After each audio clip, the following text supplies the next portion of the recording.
Bueno, vamos a hablar de lo que es enfermedad cerebrovascular.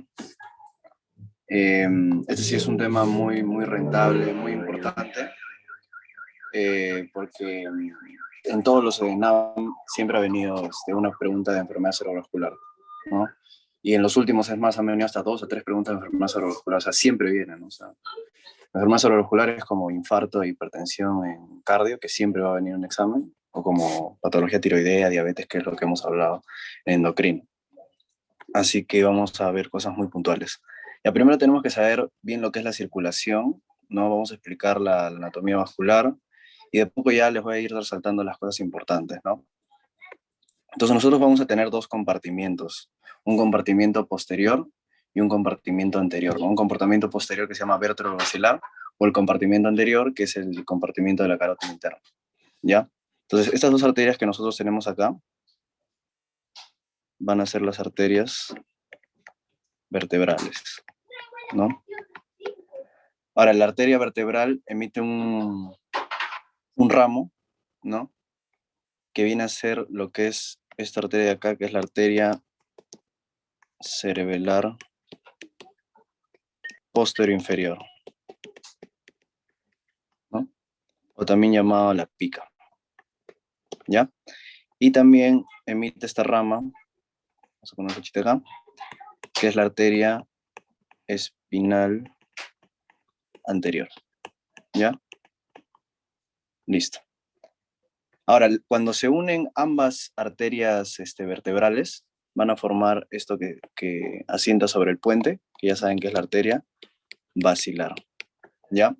La arteria basilar va a emitir estos ramos, uno que es la arteria cerebelar antero inferior, ¿no? Ya habíamos visto la posterior inferior, que es rama de la arteria vertebral. Ahora vamos a ver la anterior inferior, que ya vendría a ser la AIC, ¿no? Por sus siglas. Lo importante es que esta da lo que es la arteria laberíntica, que va a irrigar a la parte que es el oído interno, ¿ya? Ahora tiene otras ramas, la arteria basilar también, que va a ser las arterias puntinas, o también llamada arterias perforantes, ¿ya? Y esta arteria acá, que ya vendría a ser la arteria cerebelar, pero superior, ¿no? Entonces ya están los tres, superior, inferior, posterior y inferior anterior, ¿no? Ahora, la arteria basilar se divide, pues, ¿no? Ya que es donde nacen las 2 arterias cerebrales posteriores, ¿no? La derecha y la izquierda. Ahora, esta parte de acá resalto, ¿no? Justo acá en la división, porque de aquí va a partir lo que es la arteria comunicante posterior. Acá esto vamos a poner el segmento P1 y segmento P2, ¿ya? Ahora justo les voy a explicar ya cuando hablemos de las zonas topográficas. Pero justo, o sea, antes de la división de la arteria comunicante es P1 y después, post arteria comunicante, es segmento P2, ¿ya? Luego tenemos acá lo que es la arteria comunicante posterior.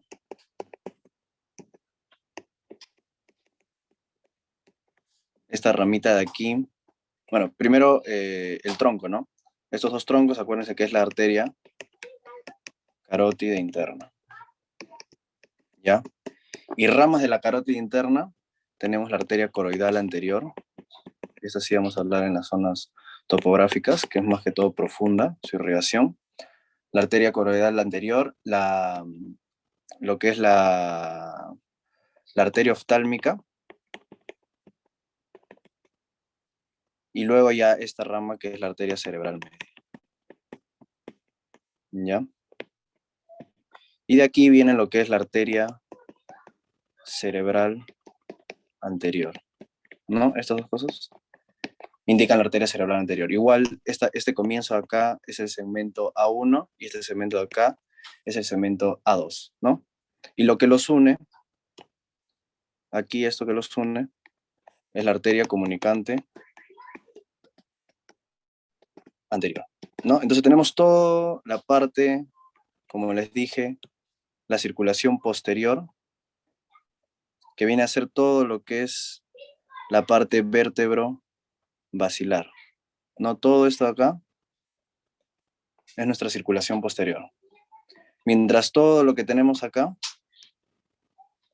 ramas de la carótida interna es nuestra circulación anterior. ¿Ya? Eso queda claro. Ahora, el polígono de Willis, ¿no? Que es lo que he dicho, siempre tienen que saber quiénes son los que lo componen, ¿ya? O sea, quiénes demarcan el polígono de Willis. Ya es la arteria comunicante anterior, la arteria cerebral anterior, la arteria carótida interna, las arterias comunicantes posteriores y la arteria cerebral posterior. Nadie más. Ya la arteria cerebral media no forma parte de lo que es el polígono de Willis. Ya lo que los delimita son esos 5. Arteria comunicante anterior, arteria cerebral anterior, arteria carótida interna, comunicante posterior y cerebral posterior. ¿Sí? Listo. Entonces ya hemos hecho como que un breve resumen. ¿Ya? Ahora, entonces, como había mencionado, acá ya si lo ponemos escrito, ¿no? Para que ya, como que un último repaso, tenemos nuestro componente anterior y tenemos nuestro componente posterior, ¿no? Nuestro componente anterior, que va a ser la carótida interna, que va a tener su ramito, que es la oftálmica que habíamos mencionado, y las dos importantes, que es la arteria cerebral anterior y la arteria cerebral media, ¿no? Y en lo que es el componente posterior, está la arteria vertebral, que se une para formar la arteria basilar, ¿no? Acuérdense que una rama importante de la arteria vertebral era la pica, ¿no? La arteria cerebral posterior inferior, que va a irrigar lo que es la parte lateral del bulbo y posterior del cerebelo, ¿ya? Después lo vamos a hablar. Y la arteria basilar que da dos ramas importantes, que es la cerebral anterior inferior y la arteria cerebral posterior, ¿no?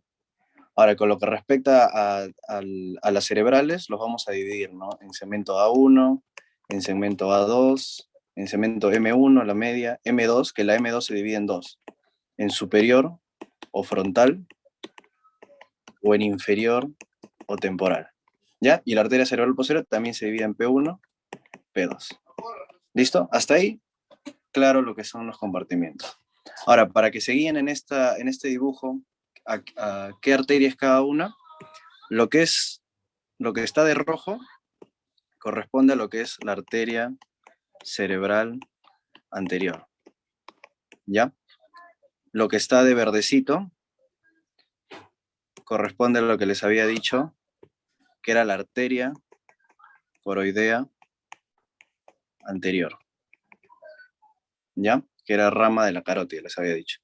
Luego el componente que está de azulito, todo el componente de azulito, viene a ser la arteria cerebral posterior. Y ya todo lo que queda amarillo, ya es la arteria cerebral media. ¿Listo? Entonces, hasta ahí creo que vamos por partes, vamos bien. Ahora sí vamos a ver, con respecto a también lo que hablamos la primera clase, ¿no? Por ejemplo, el homúnculo de Penfield, habíamos dicho que mientras más medial, eran miembros inferiores, y mientras más lateral, era lo que era miembro superior y cara, ¿no? Entonces acá también vamos a ver eso. Entonces, habíamos dicho que lo rojito era la arteria cerebral anterior, ¿no? Entonces, esto de acá, lo que está más externo, es el segmento A2, y lo más profundo es el A1, ¿ya? Entonces, el segmento A2, en sí lo que va a irrigar va a ser la parte medial del frontal y el parietal, ¿ya? Entonces, ¿de qué se encargaba el frontal? Se encargaba de lo que era la parte motora, y el parietal la parte sensitiva, ¿no? Y si estamos hablando de que irriga esa parte, pero medial, entonces estaríamos hablando del miembro inferior, ¿no? Por eso un compromiso de cerebral anterior es lo que es la hemiparesia contralateral crural, ¿no? De miembro inferior. Mientras que la A1 en sí son más que todo estructuras profundas, ¿ya? Estructuras profundas, sobre todo el caudado, pero eso no importa mucho, sobre todo lo que importa es el segmento A2. Luego tenemos a lo que es la arteria cerebral media, el M1, que es la parte más profunda, y la parte M2 que les había dicho que se divide en superior, y M2 que se divide en inferior. ¿Ya? Entonces el M2, que es el superior, el segmento superior, habíamos dicho que era el segmento frontal. Entonces esto es todo lo que es cara, miembro superior, porque estamos en la parte lateral del homúnculo de Penfield, y el área de Broca, ¿no? Que habíamos dicho que en el lóbulo frontal estaba el área de Broca. En cambio, en el M2 inferior estamos hablando de la parte temporal, ¿no? ¿Y qué se acuerdan qué área estaba o qué áreas había en el temporal? Estaba la audición y lo que era el área de Wernicke, ¿no? De la compresión lingüística. Entonces, sobre todo, las zonas más importantes de la arteria cerebral media es la M2, ¿ya? Porque la M1, ya lo voy a poner acá, ¿no? Esta es la parte profunda de la M1. La M1 en sí lo que va a irrigar, más que todo son ganglios basales, ¿no? El putamen, por ejemplo, pero lo más importante que deben saber es que irriga la cápsula interna, el brazo posterior, ¿no? Entonces, si irriga esa parte, o sea, cuando hay un infarto en arteria cerebral media, va a producir una hemiplegia, ¿no? Del cuerpo. Por eso es característico que ante un paciente que tiene un infarto de arteria cerebral media, tenga hemiplegia contralateral, tenga seguramente una disfunción en lo que es Broca o Wernicke, y en lo que es este déficit de la parte miembro superior, cara, ¿no? Que es lo que vamos a ver, por ejemplo, en la escala de Cincinnati o la Cronmiofast, que es lo que tenemos que ver primero ante un paciente con infarto, que lo más frecuente es que sea arteria cerebral media, ¿no? Entonces, eso es importante. Ahora, con respecto a la posterior, tenemos al segmento P1 que habíamos dicho y al segmento P2. Si se dan cuenta, el segmento P1 anatómicamente, como vimos el lunes, acá está todo lo que es el tálamo, ¿no? El subtálamo y el mesencéfalo, ¿no? O sea, sobre todo la parte, o sea, el P1 irriga lo que es la parte del diencéfalo y el mesencéfalo, ¿ya? En resumen. Y el P2, que es la parte que está acá abajo, irriga lo que es la parte del temporal pero basal, pero lo más importante es que irriga el occipital, ¿no? Y el occipital, ya sabían que ahí estaba el área de la vista. Entonces, un infarto de arteria cerebral posterior, ¿qué clínica me podría dar? Una ceguera, ¿no? Una ceguera cortical. Pero también por el segmento P1, que está, por ejemplo, el mesencéfalo, el tálamo, ¿no? Habíamos dicho el núcleo subtalámico que me puede dar hemivalismo, ¿no? Entonces, todo eso ya con respecto a lo que habíamos hablado el lunes, ya guarda relación. Y por último, como les había dicho, la arteria coroidea anterior, que en sí, como se dan cuenta, está en la parte más profunda, es porque irriga la parte más interna de los ganglios basales, ¿ya? O sea, si preguntan sobre todo el globo pálido o lo que es también brazo posterior de la cápsula, ¿ya? Pero como es tan profundo, es bien difícil que esa parte se comprometa en un infarto, ¿ya? Entonces, hasta ahí todo lo que es la parte de anatomía vascular para que comprendan las zonas, ¿ya? Ahora sí pasamos a un resumen, creo que esa es una de las cosas más importantes de lo que es clasificación, o sea, definiciones importantes, ¿ya? Bueno, primeramente para saber qué es un ictus o un stroke, ¿no? Un ictus, un stroke es la manifestación clínica de la enfermedad cerebrovascular. En sí va a haber lo que es focalización, pero sin convulsión, ¿ya? Cuando yo hablo de focalizar, ¿no? O sea, en términos, o sea, que ha focalizado, es porque justo lo que estamos hablando, o sea, de que un área se ha comprometido, un área topográfica de una arteria, ¿no? O sea, por ejemplo, focalización porque tiene hemiparesia, o tiene hemiplegia, o tiene déficit motor de la parte de miembros inferiores, o sea, una zona del cerebro se está comprometiendo, ¿ya? Focalización no es, por ejemplo, un trastorno de conciencia, ¿no? Que se sienta obnubilado, estupor, eso no, ¿no? Focalización es que estés pensando en un territorio de una arteria, ¿ya? Y sin convulsión, obviamente, ya vamos a ver que los ictus generalmente, frecuentemente no tienen crisis convulsivas, ¿ya? A diferencia de otros, las hemorragias, por ejemplo, que sí pueden tener, ¿ya? Ahora, factores de riesgo, tenemos muchos factores de riesgo, porque vamos a ver mucho lo que es, o sea, la causa más frecuente que es un trombo, ¿no? Entonces, si es un trombo, tiene que ver todo lo que es los factores de riesgo modificables, ¿no? Que es, por ejemplo, la hipertensión arterial, la dislipidemia, ¿no? Las grasas, o sea, para que no se formen trombos, ¿no? La obesidad, ¿ya? Y los no modificables, que ya vienen a estar lo que es la raza, la edad, ¿no? Sobre todo las enfermedades cerebrovasculares se dan más que todo en mayores de 70 años, ¿no? Por ejemplo, un dato es que el 70%, o sea, aproximadamente 70-70, el 70% de los casos es en mayores de 70 años, ¿ya? O sea, es bien raro que una enfermedad cerebrovascular se dé en un paciente joven, ¿ya? Paciente joven con enfermedad cerebrovascular, ustedes deben pensar en malformación arteriovenosa, ¿ya? En una malformación vascular, porque es raro que haya una enfermedad cerebrovascular en un paciente joven, ¿ya? O simplemente puede ser también genética, ¿ya? Pero ¿cuál es el factor de riesgo más importante de todos? Si les preguntan, la hipertensión arterial. ¿Ya? La hipertensión arterial está prácticamente en factor de riesgo para lo que es isquémico, hemorrágico, o sea, lo que es hemorragia intracerebral. O sea, la hipertensión casi siempre está en todos. Entonces, es el factor de riesgo más importante. Entonces, cada vez que ustedes vean un caso de un paciente con focalización, ¿no? Que se me parece, ¿no? Y que es hipertenso, piensen en una enfermedad cerebrovascular. ¿Ya? Listo. Entonces, una causa muy importante de discapacidad, no es la principal, acuérdense que la demencia es la principal, y tiene una mortalidad hasta del 10% en general, ¿ya? Listo, entonces, en lo que es la clasificación, nosotros vamos a tener dos tipos, como he dicho, el isquémico y el hemorrágico. Lo más frecuente es que sea isquémico, ¿ya?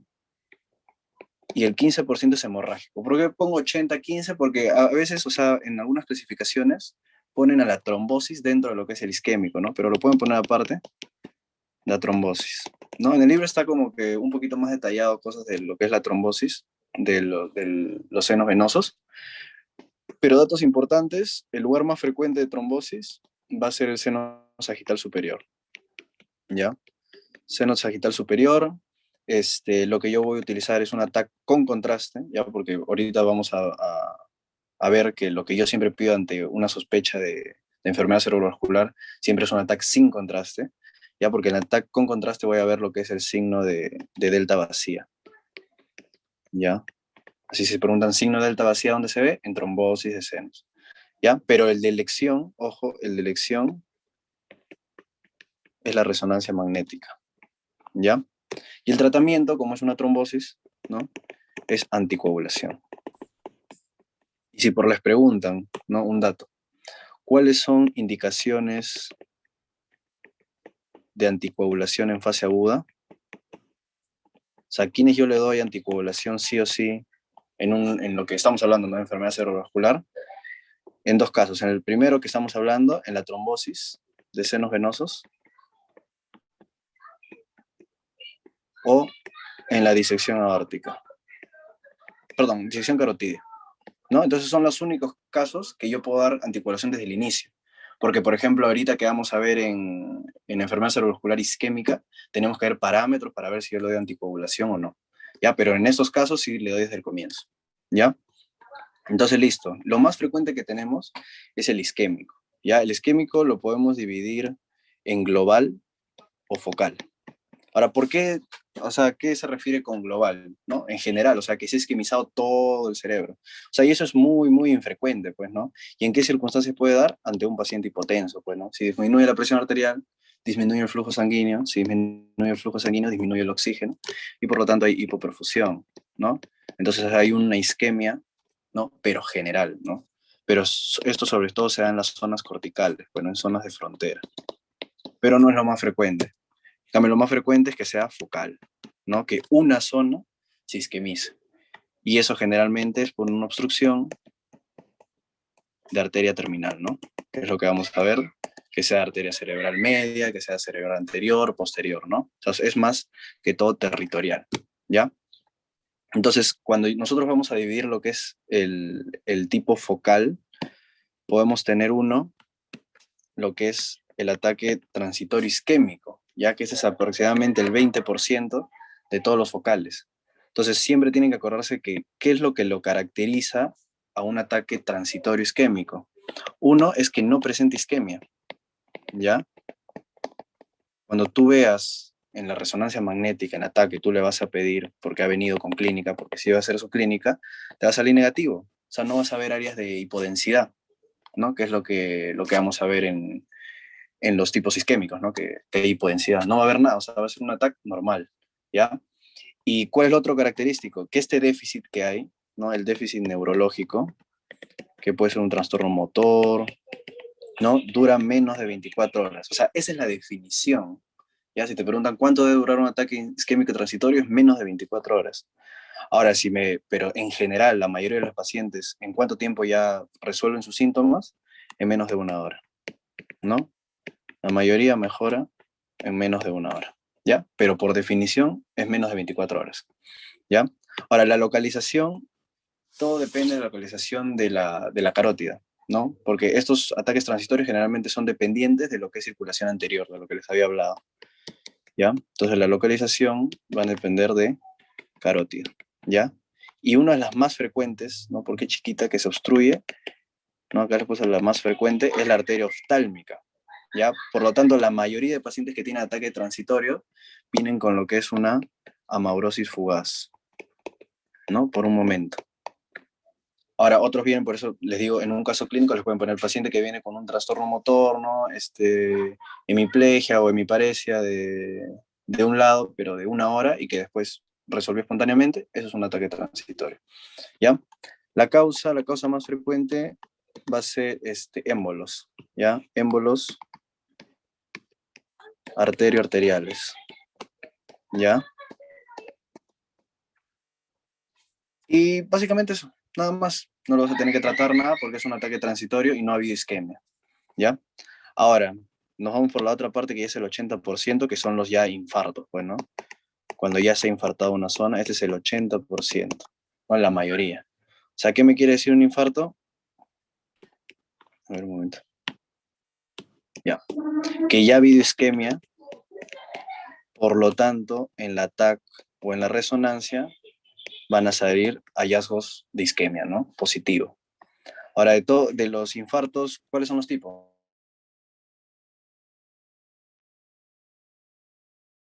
Igual, que se forme una placa y que esa placa erosione y se forme un trombo, ¿no? Eso es lo más frecuente, aterotrombóticos, ¿ya? Y esto generalmente es de vasos pequeños, ¿ya?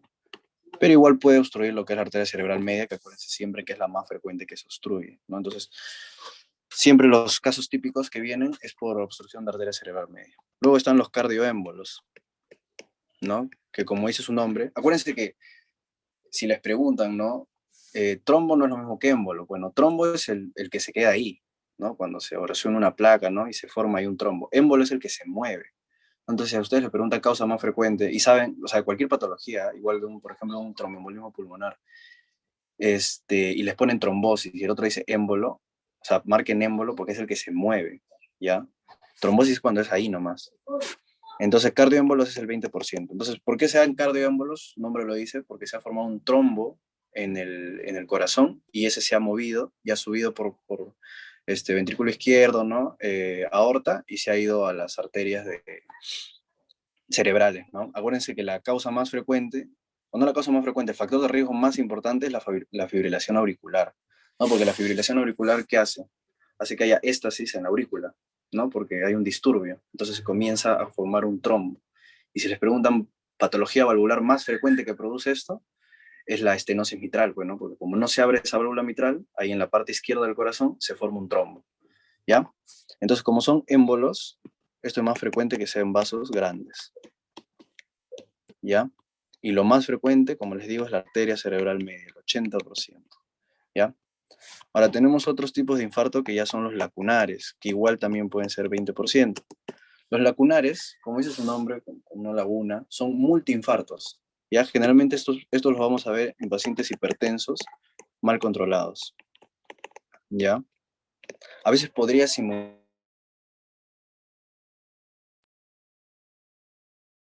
Por eso tenemos que ver en la imagen, pues, porque como les digo, ya infarto, vamos a ver infarto, ¿no? Van a ver multiinfartos de 1,5 centímetros, ¿ya? Y lo más frecuente es que sea un síndrome motor puro, ¿ya? Y luego tenemos otros tipos que se llaman también indeterminados o criptogénicos, como los quieran llamar, que es lo que les dije que se da en jóvenes, ¿no? Y esto es por coagulopatías, ¿no? Lo que estaba hablando de las trombosis, como dije, a veces la parte de la trombosis que estaba hablando del 5% lo catalogan ahí, ¿no? O procesos mieloproliferativos, ¿ya? Entonces acá lo más importante en resumen de enfermedad isquémica es que es la más frecuente de las enfermedades cerebrovasculares, uno. Lo más frecuente es que sea focal, o sea, un territorio. Cuando yo hablo de un ataque transitorio isquémico, que es el 20%, es aquel que dura menos de 24 horas y las imágenes salen negativas, ¿ya? Pero la mayoría de los pacientes solo duran sus síntomas una hora, ya es la mayoría, pero por definición menos 24 horas. La más comprometida es la arteria oftálmica y generalmente es por émbolos arterioarteriales, ¿ya? El infarto es imagen positiva y lo más frecuente es que sean aterotrombos, ¿ya? De vasos pequeños. Y en cardioémbolo, el factor de riesgo más importante no es el más frecuente, porque la hipertensión siempre va a estar ahí. El más importante es la fibrilación auricular, ¿no? Ojo a los pacientes que tienen fibrilación auricular, te ponen un caso, y luego signos de focalidad, una enfermedad cerebrovascular, ¿ya? El acunar, acuérdense que son multiinfartos, ¿ya? Que pueden ser como un ataque transitorio que dura poco tiempo, pero va a haber hallazgos en imagen. Listo. Ahora, los hemorrágicos vienen a ser ya el 15%, ¿no? Son menos. Acá tenemos, por ejemplo, vamos por orden de frecuencia, ¿no? Del menos frecuente al más frecuente. Tenemos la hemorragia interventricular, ¿no? La hemorragia interventricular es rara, y generalmente en nosotros no da, sino en los recién nacidos prematuros, ¿no? Siempre que les pregunten complicaciones, enfermedades de un recién nacido prematuro, son tres, ¿no? Hemorragia interventricular, la enterocarditis necrotizante y la enfermedad de membrana hialina a la cabeza, ¿no? Son las complicaciones del prematuro. Por eso, ante una gestante, ¿no? Que va a dar un parto prematuro, o sea, ya lo va a dar, se le da corticoides para estimular esto, o sea, que se madure más rápido esto, ¿no? Por estas tres enfermedades. Entonces, acuérdense, hemorragia interventricular en recién nacidos prematuros. Luego tenemos la hemorragia subaracnoidea, que es así, he hecho una diapo en sí para hablar de esto, así que ahorita no vamos a hablar mucho, que es el 5%, pero es el que tiene mayor mortalidad, ¿ya? De todas en general, la hemorragia subaracnoidea es la de mayor mortalidad. Ya está, o sea, contando las isquémicas, todo es la de mayor mortalidad. ¿Ya? A ver un momento. Ya. Y luego tenemos a la más frecuente. Si les pregunto, ¿cuál es la más frecuente de las hemorrágicas? La intracraneal, ¿ya? Que la intracraneal ya es el 10%. Entonces, la intracraneal, nosotros lo podemos dividir por en qué zona se da, pues, ¿no? Porque intracraneal o intracerebral, ¿no? En cualquier parte puede dar, ¿no? Entonces puede ser la lobular, que es en el compartimiento anterior, cuando el compartimiento anterior es todo lo que es hemisferio, ¿ya? Porque el compartimiento posterior ya es todo lo que es tronco encefálico, cerebelo, ¿no? Antes de la calota, ¿ya? La lobular o anterior generalmente se da por una angiopatía mieloide, ¿ya? Y esto, angiopatía mieloide, es una causa, no es una malformación, es otra cosa, angiopatía mieloide, y es más frecuente en ancianos, ¿no? Y estos son periféricos, bueno, por eso generalmente a nivel subcortical, ¿ya? O pacientes con Alzheimer también, ¿ya? Y como es periférico, toleran más volumen, ¿no? Porque tienen más espacio para llenarse. Diferente a algo que sea, por ejemplo, profundo, ¿no? Ahí sí no, imagínense mucha sangre ahí, va a haber compromiso. Luego tenemos las posteriores, como les digo. Las posteriores es todo lo que es tronco. Siempre que les digan compartimiento posterior, es tronco encefálico, cerebelo, ¿no? Estos tienen más riesgo de hipertensión endocraniana, ¿no? Porque es un compartimiento pequeño. Y luego tenemos a las profundas, ¿no? Que profundas es lo más frecuente, ¿ya? Si te preguntan cuál es el tipo más frecuente, las profundas. O sea, y cuando hablo de profundos, que hemos estado repitiendo cada rato, ganglios basales sobre todo, ¿no? ¿Cuál es el más frecuente de todos? El putamen, ¿ya? Ese es el más frecuente. De ahí le sigue el tálamo, de ahí está también la protuberancia, y al final el cerebelo, en orden de frecuencia, ¿ya? Pero lo más frecuente, el putamen, ¿no? Entonces ustedes lo pueden clasificar así.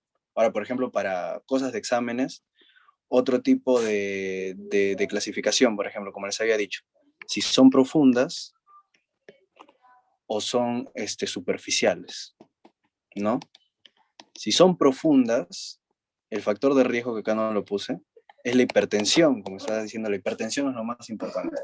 Y las profundas son por pacientes hipertensos mal controlados, ¿no?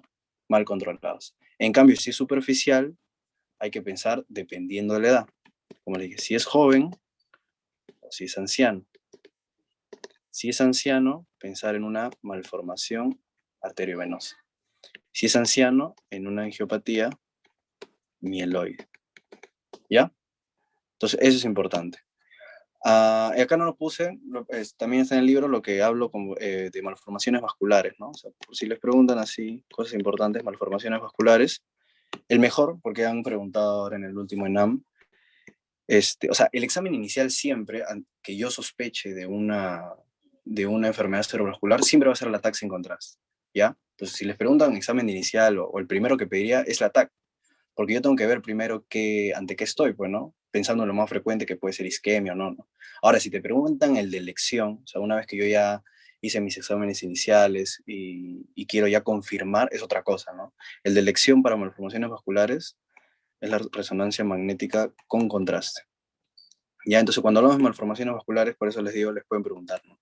¿Cuál es la más frecuente en general y cuál es la más frecuente sintomática? Ya, la más frecuente en general es lo que es el angioma venoso. No es lo mismo que el angioma mieloide que estaba hablando, ¿no? El angioma venoso. Pero este es asintomático. En cambio, el más frecuente sintomático es el que estamos hablando, que es la malformación arteriovenosa. ¿Ya? Ahora, en general, las hemorragias intracerebrales no se operan porque, acuérdense, la más frecuente de todas es la profunda, ¿no? En hipertensos mal controlados. Entonces, no se puede hacer cirugía, ojo, no se puede hacer cirugía contraindicada en profundas, ¿ya? No se puede hacer, solo se hace manejo médico, ¿ya? El único que sí se puede hacer cirugía que es profundo, el único, es si es el cerebelo. Pero de ahí, como saben que el más frecuente es putamen, no. ¿Ya? Entonces, acuérdense siempre, resumen del hemorrágico, lo más frecuente es que sea profundo, putamen, en pacientes hipertensos mal controlados, ¿no? Y de ahí están los superficiales, ¿no? Que si es anciano, es una angiopatía amiloide a nivel subcortical, ¿no? Tolera mejor. Y si es joven, es una malformación arteriovenosa, ¿ya? Cirugía contraindicado en profundas, solo cerebelo. ¿Listo? Entonces, básico de la clasificación hemorrágica, acuérdense que la mayor mortalidad es la hemorragia subaracnoidea. Listo. Entonces vamos a ver lo que preguntan más, ¿no? Con respecto a la clínica, ¿no? Porque te ponen un paciente, tú ves que es enfermedad cerebrovascular, pero no sabes aún qué es, ¿no? Por ejemplo, la clínica de la intracerebral, ¿ya? Esto va a tener una hipertensión endocranial brusca, ¿ya? De minutos a horas, ¿no? Es lo que se habló un poco ayer también, ¿ya? Va a haber focalización, ¿no? Esto tiene focalización y puede tener crisis epilépticas, porque como está dentro del cerebro, puede comprimir, ¿no? Y puede hacer focos epileptogénicos. También puede haber trastornos de conciencia, ¿ya? La hemorragia subaracnoidea, que es la que vamos a hablar, esto sí es característico que te pongan una hipertensión endocrinal de manera súbita, ¿no? Como dicen, el peor dolor de cabeza que alguien puede tener en su vida, ¿no? Que se da de segundos a minutos, ¿no? No tiene focalización, porque es en la parte subaracnoidea, no tiene nada que ver, no está comprimiendo estructuras cerebrales, no hay focalización. Y lo más importante es que tiene signos meningios. Así como vimos en la meningitis ayer, signos meningios. ¿Qué son signos meningios? Náuseas, vómitos, rigidez de nuca, ¿no? Kerning, todos estos son signos meningios. ¿Y por qué se da signos meningios? Porque el hierro, ¿no? Que está en la sangre, de lo que está la hemorragia, irrita las meninges. ¿Ya? Entonces, todo paciente que te venga con cefalea súbita, con signos meningios, piensa en hemorragia subaracnoidea. ¿Ya? Luego tenemos al isquémico, ya sea trombótico, embólico, que en sí no difiere mucho. O sea, obviamente si es isquémico, que habíamos dicho vasos pequeños, tiene una focalización, pero tiene una focalización menor, ¿no? Y el dolor va incrementando, o sea, es fluctuante. En el día va incrementando, ¿ya? Y es obviamente poco frecuente que haya una hipertensión endocraniana, ¿no? Porque es vaso pequeño, ¿no? Y generalmente es, como les digo, la arteria cerebral media, ¿ya? En cambio, el que es embólico y es una focalización más grande, ¿no? Tiene focalización más grande, es más brusco, puede tener hipertensión endocraniana, puede tener crisis epileptogénicas, puede tener trastorno de conciencia, ¿no? Porque es más territorio, ¿no? Y este es el que sí puede predisponer a ser hemorrágico, ¿no? Lo más importante en todo esto de enfermedad cerebrovascular es detectar rápido qué es, porque si yo me demoro, puede evolucionar un hemorrágico. Si yo lo trato mal, si no hago bien el tratamiento que se debería hacer, lo puedo transformar en un hemorrágico. Entonces, acá todo es importante el tiempo y de pensar rápido, ¿no? ¿Qué arterias se pueden afectar? La arteria cerebral media, la arteria cerebral posterior, la arteria cerebral anterior, ¿no? Los grandes vasos. Factores de riesgo ¿cómo se llama? De la intracerebral, nuevamente, recapitulando. Lo más frecuente, el factor de riesgo más frecuente, porque es el tipo más frecuente, profundo, hipertenso, mal controlado, ¿no? Malformación arteriovenosa, angiopatía amiloide, malformación arteriovenosa, joven, angiopatía amiloide, anciano, ¿no? Ya, eso ya tiene que quedar bien claro. Hemorragia subaracnoidea, ¿cuál es la causa más frecuente? Lo más frecuente es traumático, ya, ojo, lo más frecuente es por un traumatismo. Pero si me preguntan, ¿cuál es la causa más frecuente? Espontánea o primaria, ahí sí es un aneurisma, que es lo que vamos a ver, ¿ya? Factores de riesgo para el isquémico, o sea, que se forme una placa. Hipertensión arterial. Como les digo, el factor de riesgo más importante es la hipertensión arterial. Hipertensión arterial, dislipidemia, paciente diabético, paciente obeso, paciente con tabaquismo, paciente que ingiere alcohol. Todo eso es riesgo para un trombo, ¿ya? Factores de riesgo isquémicos, embólicos, perdón. Hipertensión arterial igual, ¿no? Porque en sí la hipertensión arterial puede agravar una enfermedad cardíaca. De ahí la fibrilación auricular que les he dicho, que es el factor de riesgo más importante. Siempre ver que un paciente con fibrilación auricular puede hacer. ¿Por qué creen que en la fibrilación auricular, bueno, si saben esa parte, se usa lo que es el Chas-Baxter para usar terapia anticoagulante? Porque hay riesgo, ¿no?, de que se pueda hacer una enfermedad cerebrovascular isquémica, ¿ya? ¿Qué más? Pacientes con prótesis, obviamente prótesis mecánicas, ¿no? Bueno, cuando hablemos en un momento de valvulopatías, ¿no? Las prótesis mecánicas son las que generan trombos, ¿no? No las biológicas. Las biológicas lo malo es que se tiene que recambiar a cada rato, ¿no? O pacientes con endocarditis, ¿no? Que las endocarditis forman vegetaciones y estas vegetaciones también forman trombos. O sea, al final, los factores de riesgo para el embólico es que haya trombos en el corazón, porque estos trombos van a viajar al cerebro, ¿ya? Listo. Y terminamos con esto para dar el primer break, como ya recapitulando todo lo que hemos dicho. Entonces, esto es también básico, ¿no? Te van a preguntar, ya sabes que tiene un paciente enfermedad cerebrovascular, ¿no? Te preguntan cuál es la arteria comprometida, ¿no? Habíamos dicho, arteria cerebral anterior, ¿no? Sobre todo A2, es la parte medial del homúnculo de Penfield, ¿no? O sea, irriga la parte de lo que es miembro inferior. Entonces, afecta miembro inferior, ¿no? Ya sea sensibilidad o motor, ¿no? Porque habíamos dicho que era parietal frontal, ¿no? Pero unilateral, obviamente, unilateral, ¿no? ¿Cómo se le dice a esto?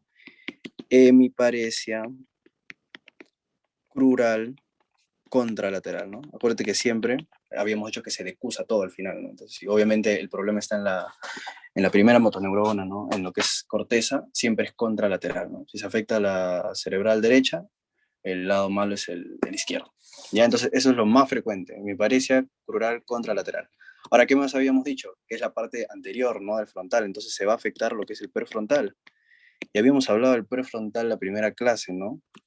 Que se encargaba de lo que era la parte cognitiva, conductual, y aparte también en esa parte anterior estaban todo lo que es la parte motora, pero áreas secundarias. Habíamos dicho que no era lo mismo secundarias que primarias, ¿no? Primarias es que hagas el movimiento, en caso sea motor, ¿no? Y las secundarias era para que sean en armonía, ¿no? Entonces, pacientes van a tener automatismo, ¿ya? ¿Qué más van a tener? Apraxia, lo que habíamos dicho, apraxia de la marcha, ¿ya? Incontinencia de esfínteres, ¿ya? Incontinencia de esfínteres o cambios conductuales, ¿ya? Eso es clínica de territorio arterial, que se está comprometiendo la arteria cerebral anterior. Ahora,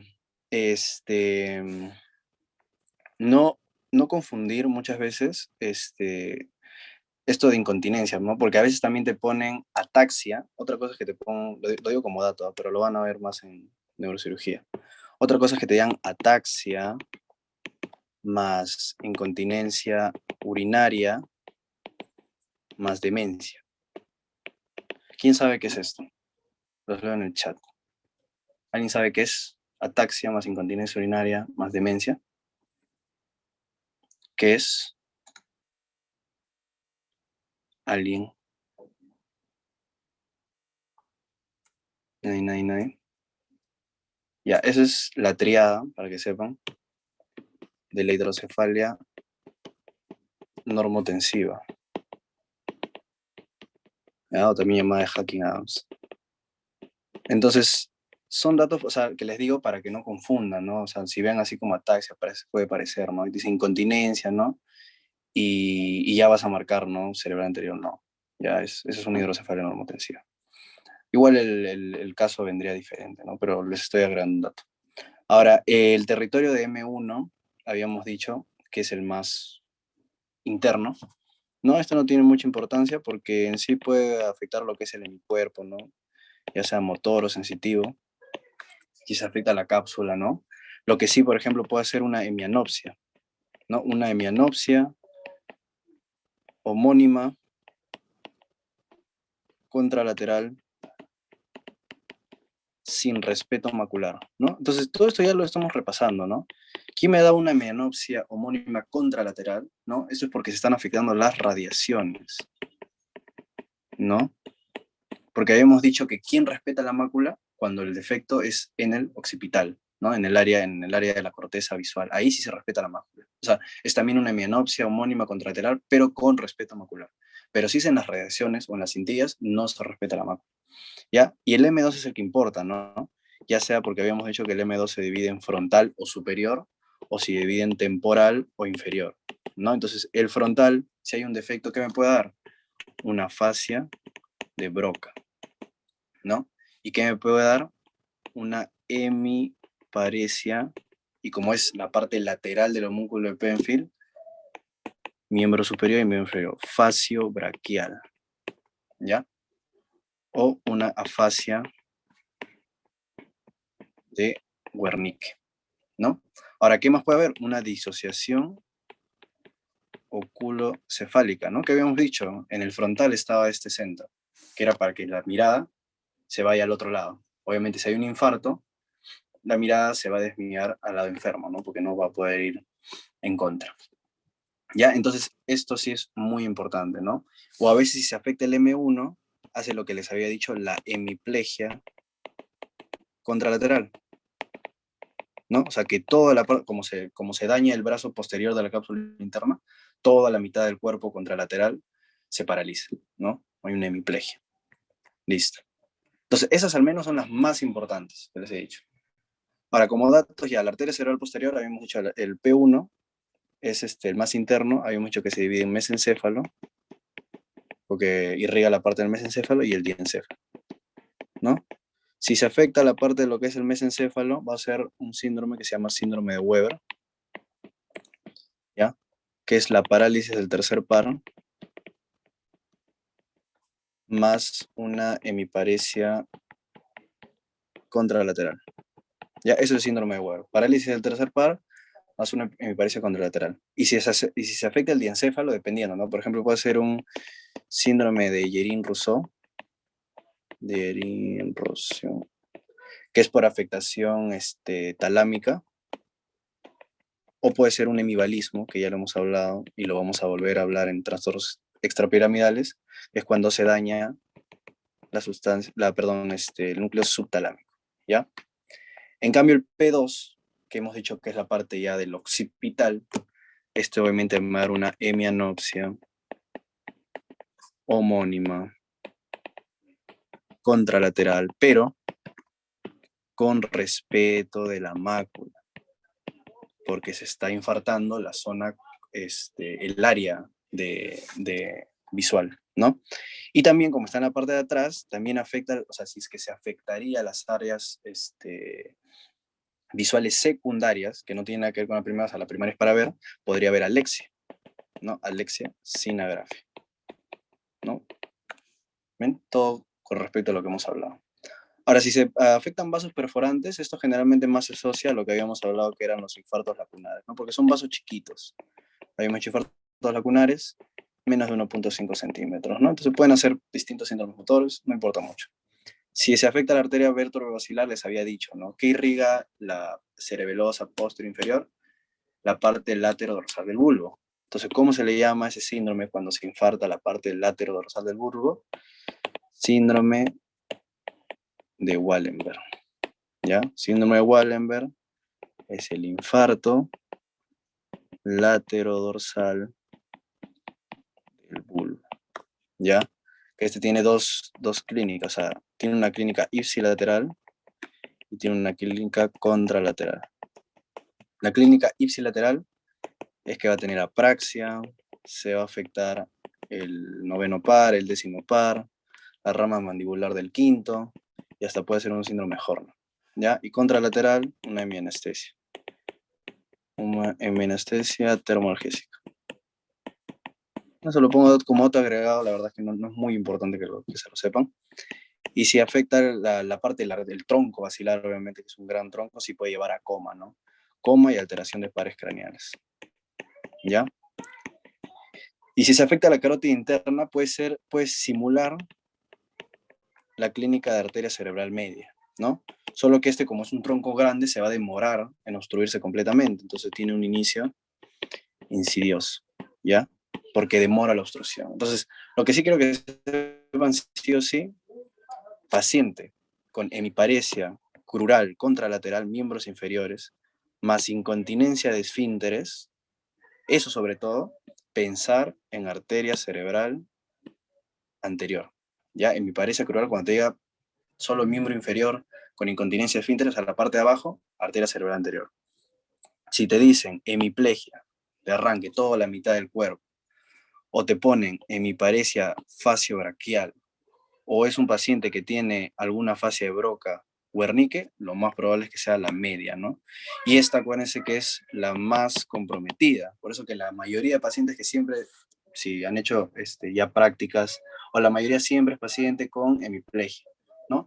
Y lo que habíamos hablado, como lo que se está infartando es la corteza, que es primera motoneurona, vienen con su clínica, pues, ¿no? Hiperreflexia, Babinski positivo, hipertonía, todo eso que me está indicando primera motoneurona, que es corteza, por lo que había un infarto, ¿no? Entonces todo se conecta.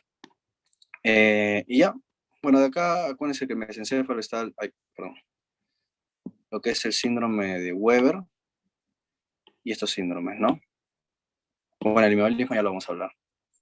Esto sí, ¿no? La hemianopsia homónima contralateral, eso sí me indica cerebral posterior porque es la parte del occipital. Y no que se sepan en sí lo que es todo el síndrome de Wallenberg, solo que sepan que el síndrome de Wallenberg es por un infarto lateral del bulbo, ¿no? Por la pica. Listo, nada más. Ahora sí vamos a darnos un break de 5 minutos. Entonces sigamos con lo que es ahora sí el diagnóstico, ¿no? Eso ya es más sencillo. Ya sé, ya sospecho de un paciente. Primero, están estas dos, la escala de Cincinnati, se les preguntan, o el acrónimo FAST, que son la parte prehospitalaria, ¿no? ¿Qué es lo que se le debería enseñar a las personas, en general, a los que no estudian medicina, por parte de promoción, ¿no? Es un tipo de promoción de prevención primaria, ¿no?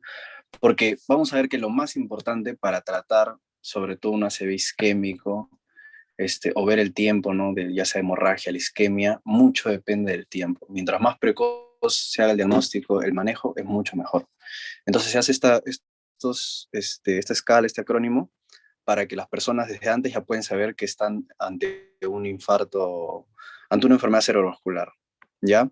Primero tenemos la escala Cincinnati, ¿no? Que era la que antes usaba, que vemos, lo más, mira, justo va con lo que es lo más frecuente, ¿no? La parte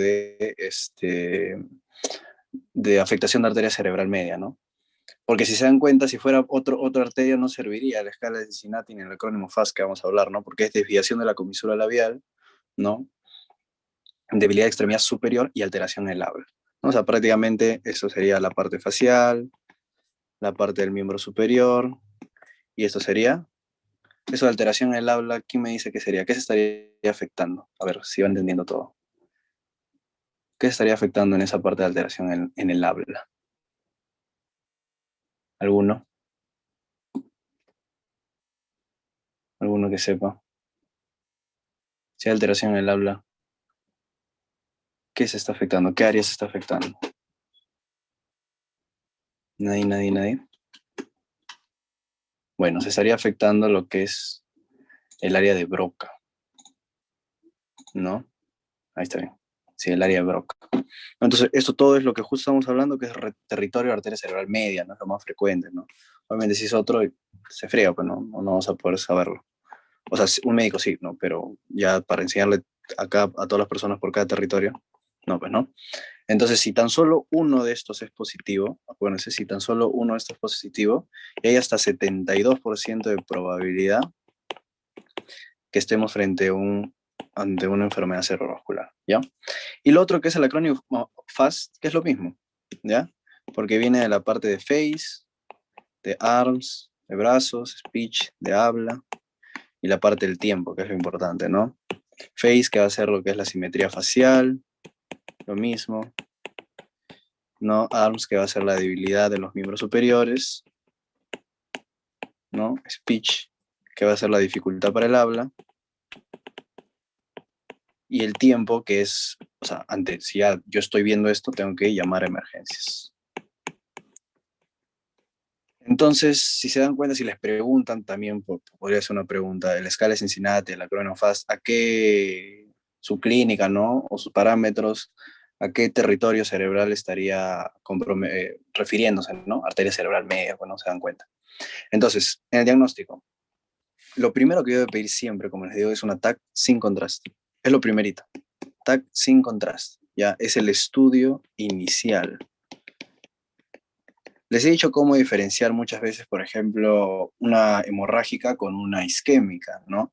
Pero hay muchas veces que no se diferencia mucho, porque puede hacer focalidad, por ejemplo, la intraparenquimal, igual que una isquémica, y tampoco es que la clínica es tal cual como la digo, lo dicen los libros, ¿no? O sea, puede que tú pienses que es isquémica, al final es hemorrágica. Entonces, uno nunca va a saber hasta que veas la TAC, porque en la TAC vas a ver si hay isquemia o hemorragia, ¿no? Entonces el ATAC lo que debo hacerle es pedir en los primeros 20 minutos, ¿no? Ya sospecho, pido al toque el ATAC, ¿no? Entonces, ahora, aparte, la ATAC sí de qué selección, es de elección en las hemorrágicas. En las que son hemorrágicas, ahí sí es de elección, ¿ya? Porque hay una evidencia temprana. Porque, como les había dicho, el hierro, en el caso de la subaracnoidea, irrita las meninges, pero la ATAC también lo que detecta es el hierro, ¿no? Y es por eso, ante la detección del hierro, ¿no? Las hemorrágicas hay una hiperdensidad, ¿no?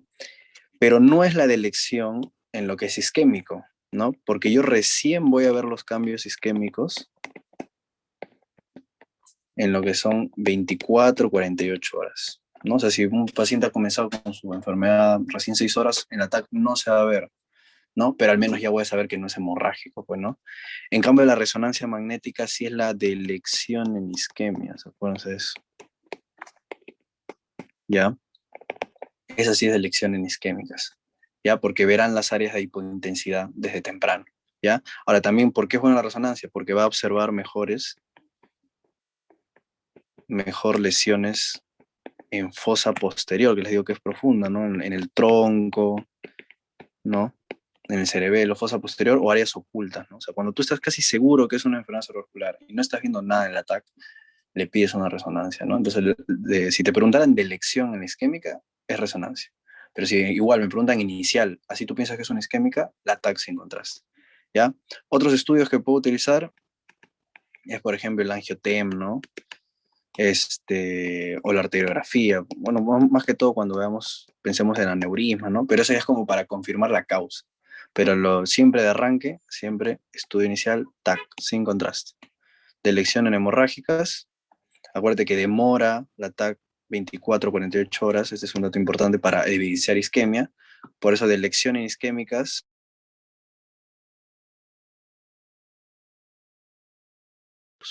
fosa posterior. Entonces, como ven acá, ¿no? Estos son enfermedades cerebrovasculares isquémicas. ¿Qué vamos a ver en isquemia? Vamos a ver hipodensidad. Porque cuando hablamos de TAC, hablamos de densidad, ¿no? ¿Y qué me indica esa hipodensidad?